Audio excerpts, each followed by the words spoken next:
I'm saving my progress as gammatweak.psd found inside the 14 levels curves folder. And in this exercise, I'm going to explain what's going on with the output levels values. Now, if you want the one sentence summary so that you can skip ahead to the next exercise and get on with your life, it's don't worry about them. They're virtually useless. So I guess that's almost two sentences there, but that really does sum up the output levels values. Having said that, let me show you how they work. They sometimes come in handy with masking.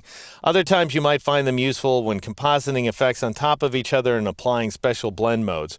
But for standard everyday average corrections, you don't need them. Here's what it does. We got an output level value of 0, which is black, and an output level of 255, which is white.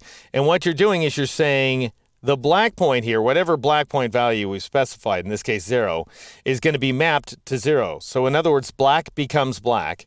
And in this case, 194, the white point value, becomes 255, so it becomes white.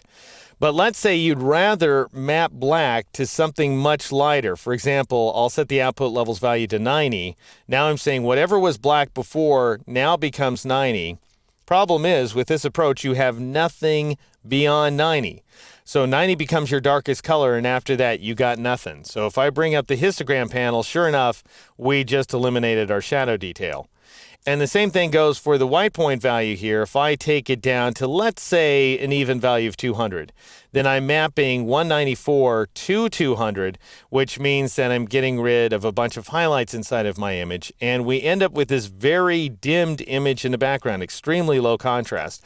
So if you wanted to take something that was high contrast and make it low contrast, you could using this technique, but this is no way to take the contrast out of a continuous tone photograph because you end up with nothing in the way of shadows or highlights. Not reduced numbers of shadows or highlights, you're just wiping them out.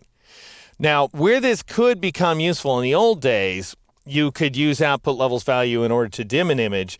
Then you would take it into something like, let's say, PageMaker or Quark Express and use it as a background and run type over it.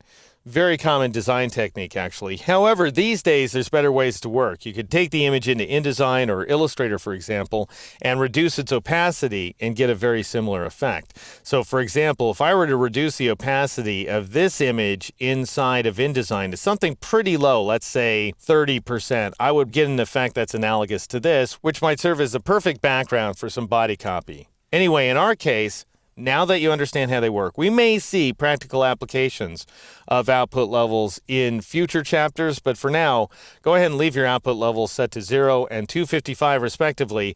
In the next exercise, I'm going to show you how to brighten up the shadow under the awning.